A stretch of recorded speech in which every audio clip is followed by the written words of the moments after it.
Hi, folks. Welcome to Let's Just Go, Kevin Casey's Modern Missionary Podcast, where we talk ministry, theology, mission, family, venture barbecue, the whole spirit of going for it in life. So if you haven't caught on yet, the last 3 episodes, we started putting this on YouTube also and Spotify or whatever platform then. There's video to it. So we're kind of live in the room, and that's going to kick us into gear to improve our setup and all that. Today's topic is actually a book review where we're going to go through Strength to Love by Dr. Martin Luther King Jr. It's something that we really love, and we hope that we can do it justice by sharing some of our favorite things about this book with you. And it's fun to share it with like a greater audience of people, our thoughts about it, and we would highly recommend and encourage you to go out and get it and read it. Maybe a little bit of history about how we've used the book. Yeah. I think the first time we used this book was after you had read it. We took it on a retreat with Pacific House of Mission. I think it was the Kauai retreat that we did, and we did it as a group. And that was the first time I'd ever read this book or heard of it or anything. And I was like, oh my gosh, there was a lot of profoundness in it. And it just kind of became a staple of using with groups of people. When you do community building ministry, when you're trying to create community, when you work with human beings and people, it's to help you elevate your thinking about how to forgive, how to love, how do you love your enemy, how do you show strength in a situation where things look kind of grim. And so I think that it's been a really good tool. That's a good way of framing how we've used it for community building questions and how do you think with complexity. So Dr. King has a way of doing that. He's got a lot of paradoxical thinking, and you can see some of the patterns of thought in the way Jesus would present some of his parables. Mm-hmm. And so oftentimes, we had a circle of people poring over the scriptures, and we had interns and staff on a retreat, or we've also just done, groups with young soldiers. But you had folks chewing on what they saw in the scriptures back and forth, and it was like having another kind of a classic voice, Dr. King, in the room as part of the conversation because you included his material on that topic. Yeah. And not that he was the answer to it, but he was bringing a perspective on a piece of our discussion. And at the same time, that was fun because a lot of people have heard of Dr. King, but they also know they have a lack of exposure to his actual words. And so this was been a great interest to people to be exposed to his actual words, yeah, and then to see for themselves what they thought. Yeah, I was just going to say that when you first presented this book and you said that you were thinking of sharing it with the retreat, I was kind of like, oh, well, this is going to be controversial or I don't know what. Political in my head because, I've always read things about him. Not really his own words, except for, his famous, I have a dream speech or whatever. But when I opened this book and I read his own words, I felt like I got to know him in a way. And it's not the cool thing about reading and knowledge and learning is that you can take the things that you like and you agree with, and you can take the other things. And it's part of, critical thinking. I applied what I had heard about him, what his words were actually saying, how he used scripture and applied it to certain things, especially, love, forgiveness, social justice, all those things. And it just gave a really clear picture to me about where he comes from and some of the deep things inside of his heart that he needed to share with people. So I really appreciate that.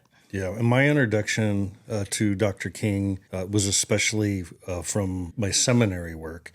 And so my Master of Divinity is in systematic theology. One of the important aspects of systematic theology is it's also got to be applicable. And Dr. King was somebody who took his theoretical ideas of Christian faith, and he said, okay, I'm living in a time of, civil rights crisis. How do I apply, the teachings of my trade, which is scripture, the Christian, canon? How do I apply that to my engagement of the world going on around me.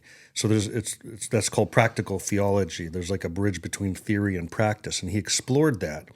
So I was interested in reading his stuff, and that's kind of how we introduced it then to our team, is because we were involved very much in community building, and it's not always about teaching the knowledge of the scriptures to people or evangelizing. There's also participating in the non-Christian community to build community, as good team players. This book is especially, well, I mean, I think it probably always has been relevant, but I think also in this day and age, with all the tension and hatred, meanness, violence, all that kind of stuff that goes on between people, this book gives a really clear picture of what it takes, what you have to sacrifice, what you have to get rid of, what you have to clean your heart. And it's all what God says. But he does a really good job of descriptive pictures of how you apply that, and also how he applied it during this tumultuous time in American history. Yeah, actually did it. Application. And also then it makes you think, well, this is something that might be really hard and difficult, and maybe it even makes us mad, but it's something that we have to explore, I feel like, today. It's got to be in the discussion. Yeah. If you read the prophets, and especially Amos, then you cannot get away from God's interest in the faith of his people being made manifest or having an integrity with how they function with the social matters of the communities that they live in. Yeah. They cannot be separated, at least in the prophets. Maybe once the prophets are done, now we can separate them. But I'm very suspect, of that. So what we're going to do, and I know we're given an introduction here, which is not actually studying the chapters, is kind of talk through chapter 1 and chapter 5 and just make some pointers and be done. But I think framing our perspective of King and the book is helpful. Yeah, right. To do. Let me first say that we're going to do this next podcast too. We're going to choose 2 chapters. Is that right? Yes, we're going to do 2 podcasts for this book. Okay. And so, even if you want to quick order this, it's real cheap paperback on Amazon. It'll get to you real fast. Read chapter 1 and 5. That's what we're going to just kind of touch on today. And then if you wanted to read ahead before we did the podcast for next time, which chapters know what chapters we're going to do? Yeah. We could do How Should a Christian View Communism from his point of view. Maybe we could do that. Uh-huh. Interesting. That would be fun. Okay. Yeah, because that's got some and then also how about pilgrimage to nonviolence? Okay. So that's 10 and 15. Okay. So doing 1 and 5 today, and then 10 and 15. Right. And so next time, 1 is How Should a Christian View Communism? And then chapter 15 is Pilgrimage to Nonviolence. Those would be interesting because a lot of, verbiage out there is that Dr. King is a communist. Right. He's going to address it straight on from his words. How should a Christian view communism? So he's asking from a Christian perspective. Right. So, does he even have a Christian perspective? We'll see.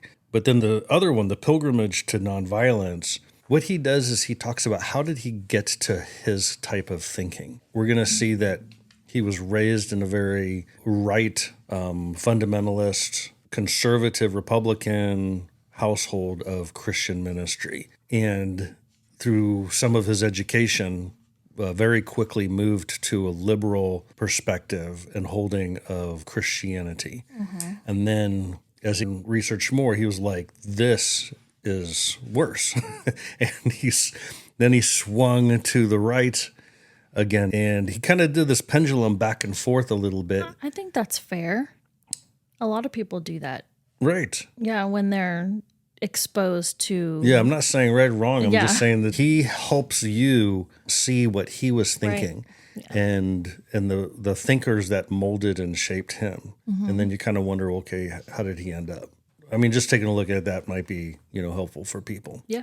Right now, there's, I think, especially a lot of campaign that he was a Marxist, philanderer, not what he said. He didn't believe in God. He didn't really believe in Jesus. His message was not the gospel. It was a social gospel. And so that is out there a lot right now. And a lot of the material has some good points, to it too. Okay, so I've kind of gone on a journey with him and being introduced to him, learning about him. That was a lot of, you couldn't really listen to him because he was a cheater. He was a philanderer. He was prideful. He was boastful.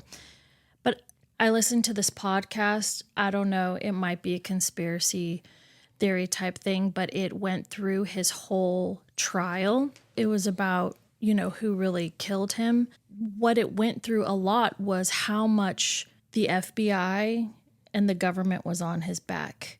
And to me, that was like enlightening. Like there was a whole aspect of that I had not ever really known. And it was very interesting. So I went a lot of deep diving, like to learn about when he was assassinated and really like what was Hoover's beef with him. So there's like this whole underlying political thing to it as well. What kind of pressure he was being put under. I really love reading his words, and these are his sermons. These are excerpts or his sermons that have been put in book form. And I feel like you get a real sense of his passion and where his heart really is. It's kind of the same thing. I remember I bought a book on Frederick Douglass that I was going to read that was written by some guy. And I really hated it. I remember that. And I was like really mad. And I was like, wait a minute. Frederick Douglass has actually written some things from his own words. So I went and I read. One of the greatest writers ever. I know. I went and I read from his mouth the Right. things that he wrote. And I was like, oh my gosh, why that guy was like filtering things. And I was like, this is disgusting. I hated the book. But when I read his words, I was like, well, yeah, You liked his words. This is really good. So I feel like, he's a part of history. Maybe there are some things that we will never know, but from his own words, I really appreciate a lot of the different way of thinking, an expansion of thinking that he applies to the Bible, to community building, how we should live out our faith. Like really, how do you live out your faith? The practical theology, theology, you can have it all in your head, but it's got to have some translation out into the world. You have to be able to live out your faith in a real way. And I feel like as much as it's his opinion sometimes and what he thinks, I feel like he does a really good job of conveying that. And we can't be tricked by that either. His words may be really profound and everything, but it may not be really who he is. True. And it also may be, really who he is. If we were more experts, I would be more confident. I know that there's a body of knowledge a lot of people are tapped into that I am not tapped into. Mm-hmm. And for that reason, For sure. I see this as, again, bringing him into the room of discussion and fidelity with the actual scriptures. Mm-hmm. And so he can speak, I can speak, you can speak, they can speak. Let's include this. It might be interesting. It might help bring some complexity to our discussion. But he's just in the room as one of, the discussers, as a very smart man. Chad Jackson is one of the big podcasters right now. He's a Black conservative, and he presents some good information. And he is pretty much on a war path against Dr. King. And I think it would be interesting for folks to listen, check out some of that stuff too, and realize you got to look at both sides. And that's a little bit about what we're going to get into in his very first chapter, being wise as serpents, right, and innocent as doves. One thing about his Christianity is that he studied because he was a Christian. I believe he was a Christian. A lot of people say he was not a Christian because he did not believe in the deity of Jesus, and he did not believe in the resurrection. And you're like, those are pretty essential. But I don't know that that's true. He, at times in his life, expressed doubt. He says, I just can't get there. Mm-hmm. But he also expressed affirmation that God was real, that the Christian truth was the right truth. You know, he used tools like Gandhi and his nonviolent direct action. But he said even Gandhi got the goals of truth from Jesus himself. Everything comes through Jesus. And he taught Christian scriptures, and he said Jesus was like this. And he has a hold on forgiveness and the fullness of what forgiveness is that people don't have, that a lot of Christians, that they're Christians, that they don't have. Yeah. And you're like, so do you have to have your explanations right about forgiveness, or do you have to have forgiveness right? I feel like he struggled with how Jesus could be at the same time incarnate in the flesh and die on the cross, and at the same time dead come to life, I feel like he had a problem with that. He struggled. He didn't think that was a possible. Well, I think he thought it was contradictory, even to God. And at the same time, I think he believed in Jesus being divinely existent in the heavens as God's son. But he couldn't see how he could pass into this world. He doubted that the divine Jesus passed into the world, and also that he passed back into that world. I think he struggled with the passing through. But at the same time, he sort of believed that he was divine and he was on the earth. Does that make sense? Yeah. Like he couldn't figure out the transitions and he doubted it. And I know that's a contradiction, inconsistent, but it's different than what the social gospel is. The social gospel is that Jesus is just an analogy, and we should live according to this analogy. So you're like contrasting like what people say about him and his belief in the social gospel. Like you're saying that he struggled with certain tenets of theology and wrestled through them. Yeah, well, some people think that the social gospel is here are the spiritual things of Christ, the regeneration of the heart and the mind and the surrender to him and faith in Jesus. And that the social gospel is wading too much out into the interest of what is going on in our communities and politics and the building of our nation and its ways of treating people. Some people say that's the social gospel, is wading too far out into those areas versus the matters of the heart and the mind and the spirit. And I don't think that's an accurate definition of the social gospel. I think that is you wading out farther into application than other people are doing. I think the damning social gospel is where you don't really believe that Jesus is real and that God is real, or that his commands are imperative, for your eternity and even your current eternity, but that there are this wonderful example and analogy of how you can go through life. And as long as it's on the side and it doesn't have authority over you, well, you could use a different one also. You could use this religion or this, and he was not there. That was not his. Yeah, and with him, I think, we'll never know because he's such an iconic figure that even conversations had in private have maybe been manipulated to keep in line with certain ways. And because he's not here, he can't expound or give more detail. It's just some of that's a mystery. Yeah. So maybe since we can't solve it, we should just, the focus is what did he say? And yes. I mean, this book is recommended, but it is in no way like Scripture. Yeah. So, and I mean, we have the ability to look at things and discard what is not true. Yeah, we can read whatever we want to read. We can read whatever we want to read. Okay, so Strength to Love, it's a collection of excerpts of Dr. King's sermons written out, and his style of preaching wasn't writing. It was preaching and feeding off of, the energy and the spirit that was, aroused in the room. And I think that's awesome. And he even addresses that as he starts opening up the book, is like, hey, man, I'm writing this stuff down, though. We're going to do what we can. So chapter 1. He starts right off the bat with the scripture, be ye therefore wise as serpents and harmless as doves. That's Matthew 10:16. And what I love is how he talks about how Jesus recognized the need for blending opposites. He knew that his disciples would face a difficult and hostile world. So there's always this two sides of every coin. And what I really love is that when you first read that scripture, you think one way about it. How can, as a Christian, you be like a snake? How are you supposed to be as wide as a serpent? You understand how you're supposed to be as innocent as a dove, but then how do you use those two opposing things in real life situations? And he kind of goes through and describes that. I love how he says, we must combine the toughness of the serpent and the softness of the dove, a tough mind and a tender heart.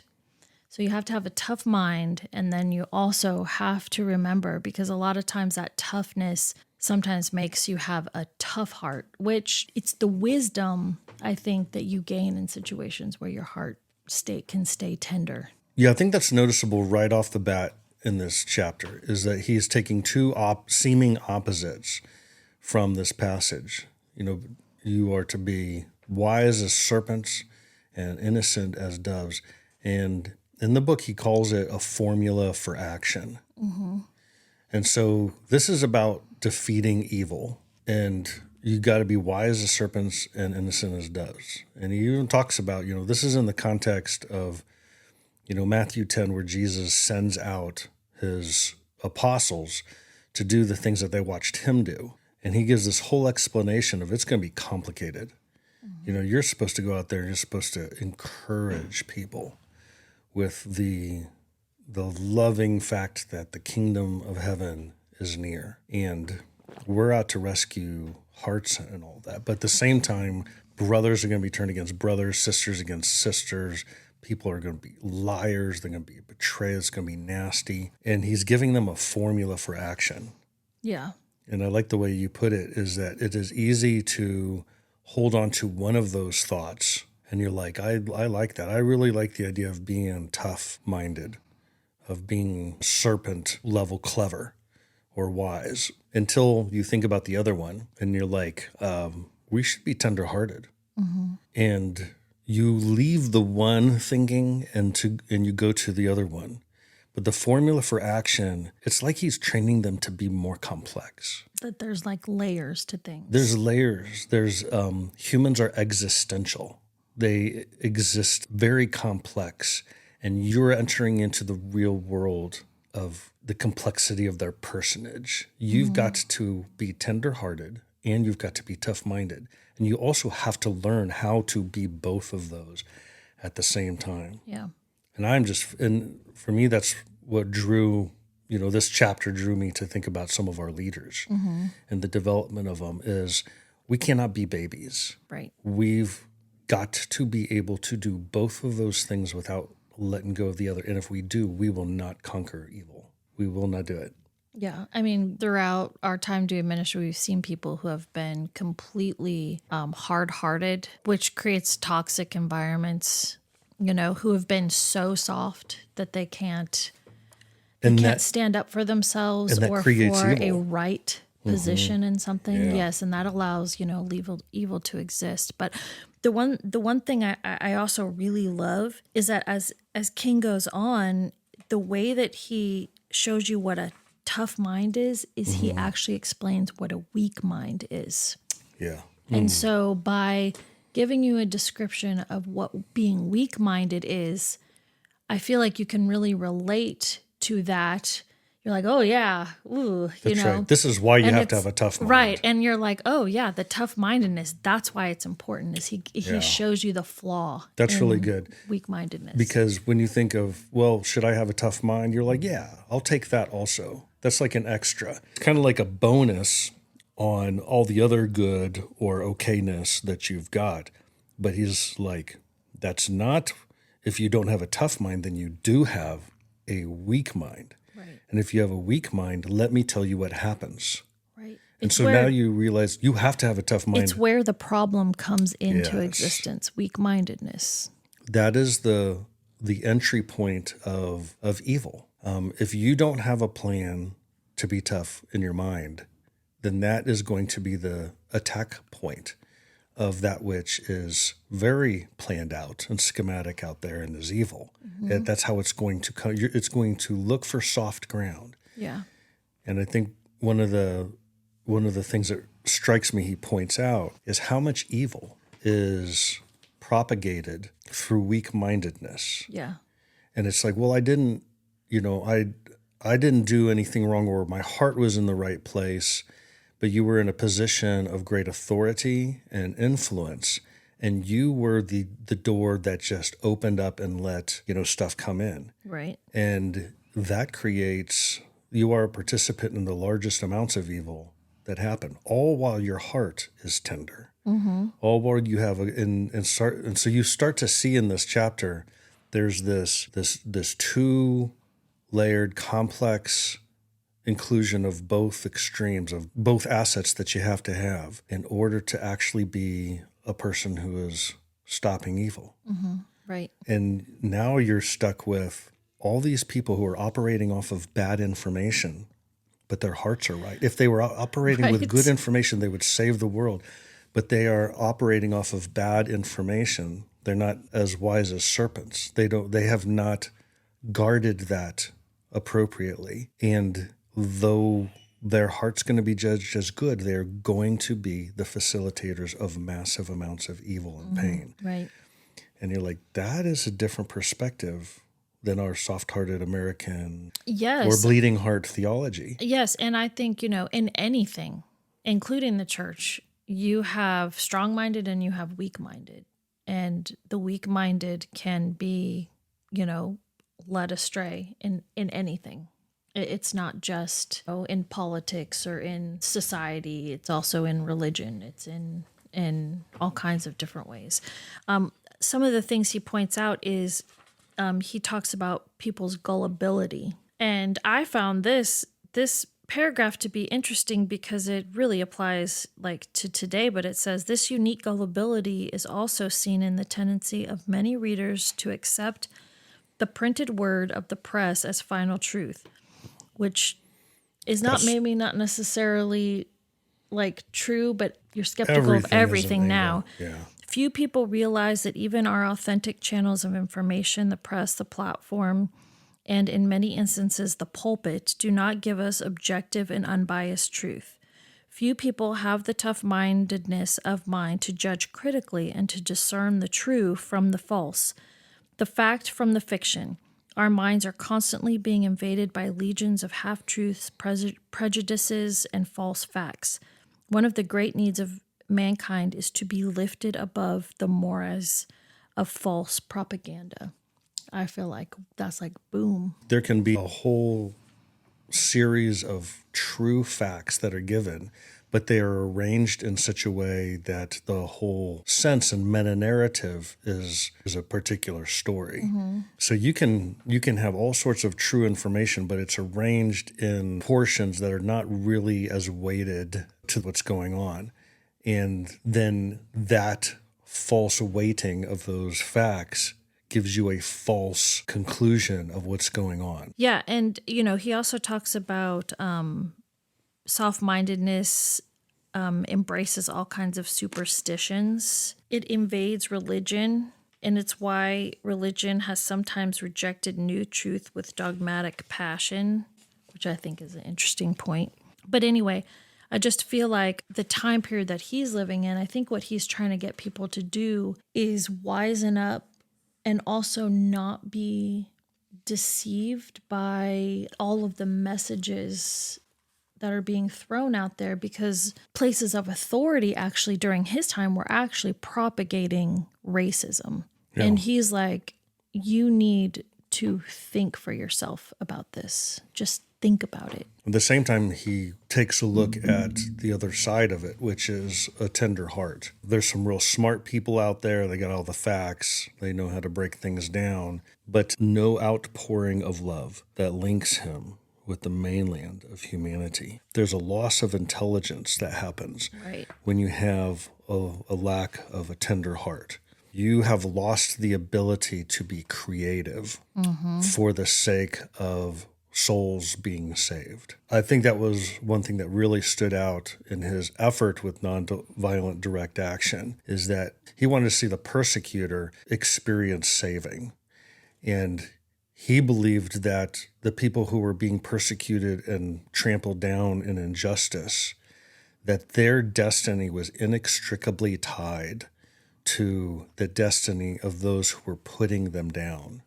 Interesting. And he thought that if we just save ourselves, but they aren't saved in the process, then we have lost something greatly. And so he really impresses this identification with the human on the other side of the enmity that separates you. Really love the balance and the paradox. And in the end, he kind of talks about we've got to be people who know what to do with love and with justice. Right.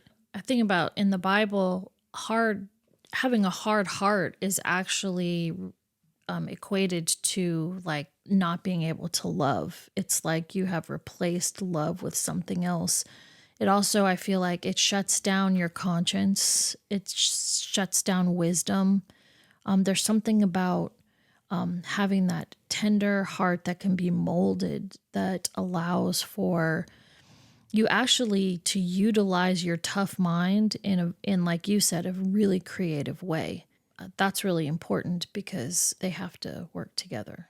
Yeah, because what good does it do if you're right, but you're worthless? Right. You're debased. Right. You are not the children of God, which is what he kind of really focuses in on in chapter 5 too. You want to look at that real quick? So this one is on loving your enemies, and he gets it out of Matthew 5. This is Matthew 5:43 through 45. Ye have heard that it hath been said, Thou shalt love thy neighbor and hate thine enemy. But I say unto you, love your enemies, bless them that curse you, do good to them that hate you, and pray for them which despitefully use you and persecute you, that ye may be children of your Father which is in heaven. It's you don't get the agenda in here that he's trying to get everybody to be a part of the civil rights movement. No. I mean, I feel like he's nurturing the hearts and the minds and the perspectives of those who are in it with him, so that what they do is done in the correct and Christian fashion. Yes, you can tell that he has an ideal and a vision that things be done in a right and specific way. What really hits me are the messages of forgiveness. I mean, we did a podcast on that. Forgiveness is the thing. And I feel like it is just the most powerful thing in the entire universe. But this one right here challenges that priority message. To me, the way he goes after loving your enemies Yes. is it asks you as you're reading it, who has read this verse over and over and over again, and even thought about it and heard it preached and stuff, to think about it for actual real. You don't get any reading of the charts at all when you love those who are not your enemies. I mean, you do. People are going to notice how we love each other. But there's something about someone who finds a place to start loving your enemies. And you're like, well, is that right? Should we do that? You can kind of count on it because this is a Bible verse. Right. It says to do it. Right. And you're like, okay, I think It means it. it is something. And he points out that the verse ties it to being children of your Father who is in heaven.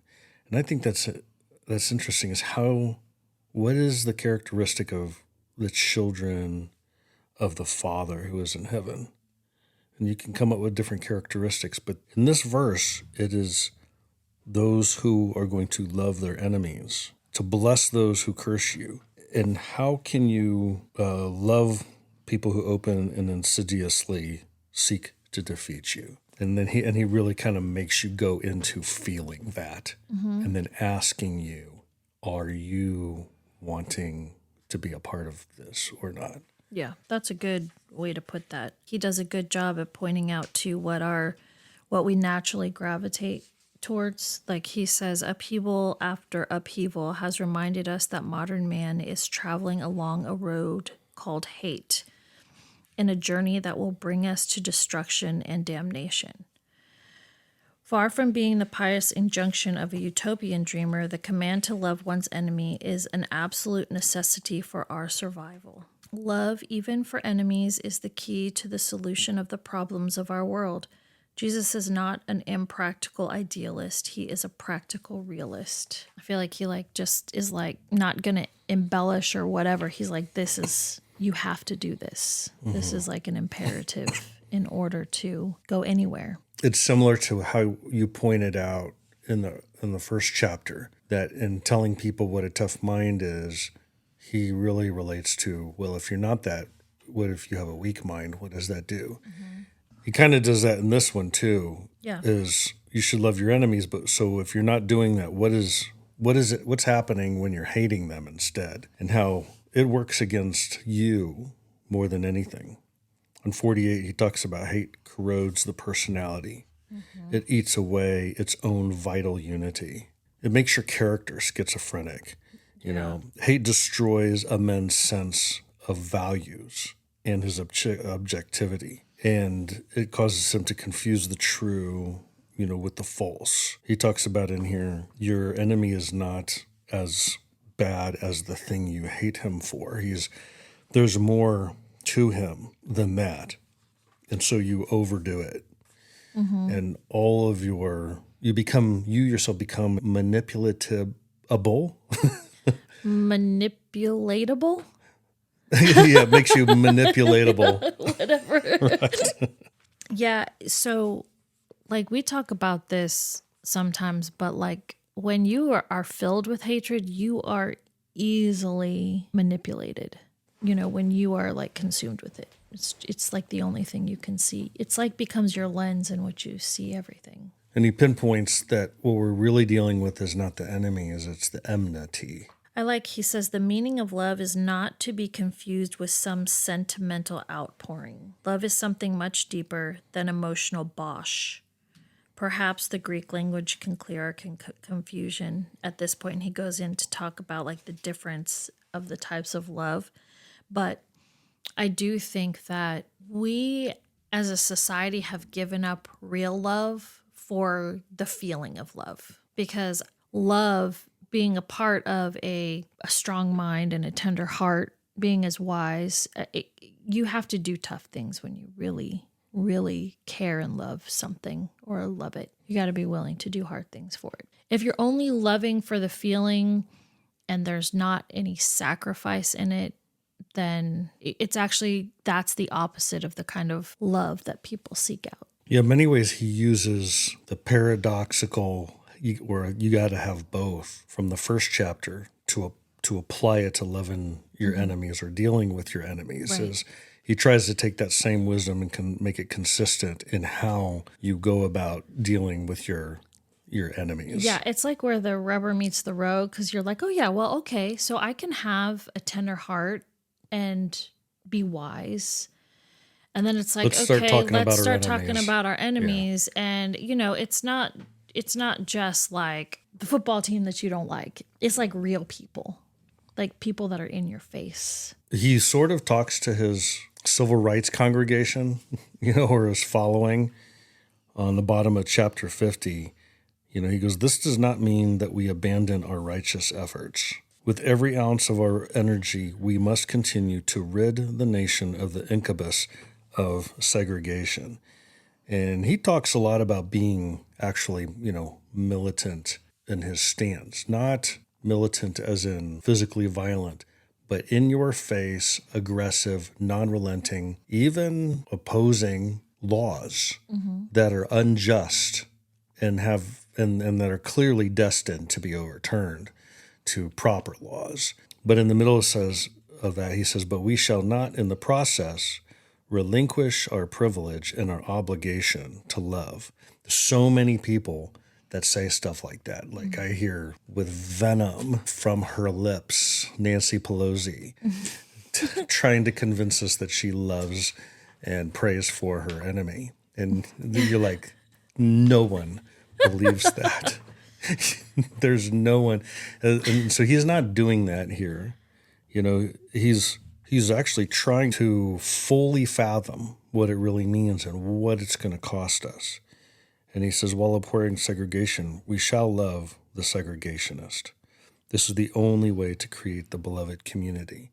And I think that's one thing that he really was able to do is his final speech, looking over the mountaintop into the promised land, is that he was able to cast a vision for what is how are we going to get through all this? How are we going to do all this? Mm-hmm.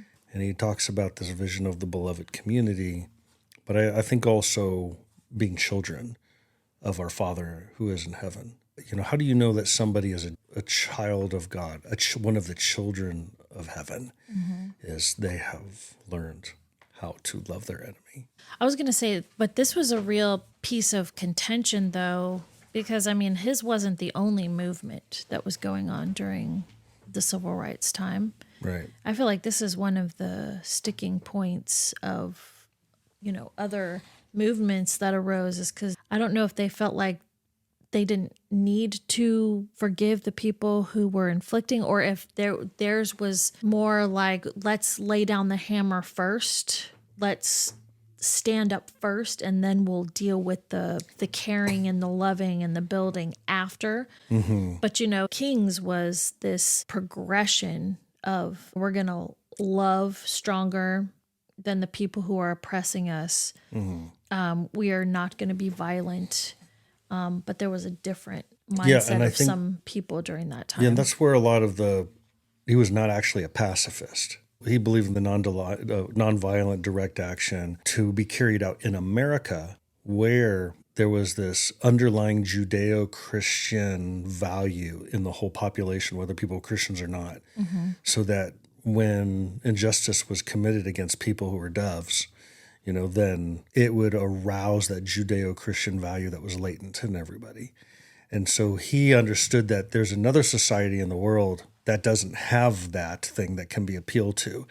And so he did not believe that nonviolent direct action was going to work everywhere. I feel like inside the discussion of what it means to love your enemy, and inside the discussion of how you balance the innocent dove and the wise serpent, that there's a lot of good stuff that you can't escape from.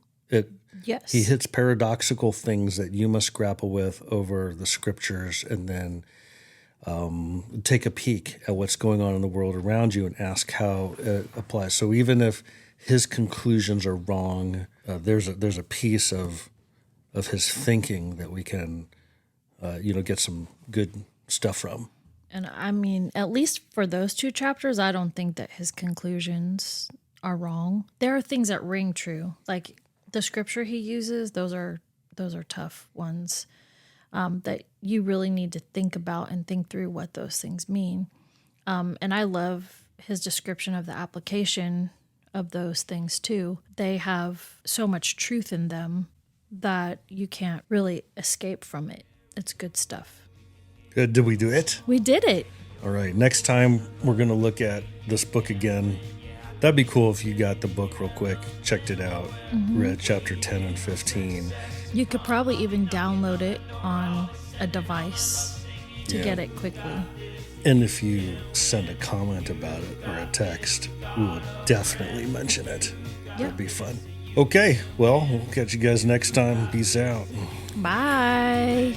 Another year passes by as I'm looking at you. I see the glimmer in your eye, 'cause you're excited about getting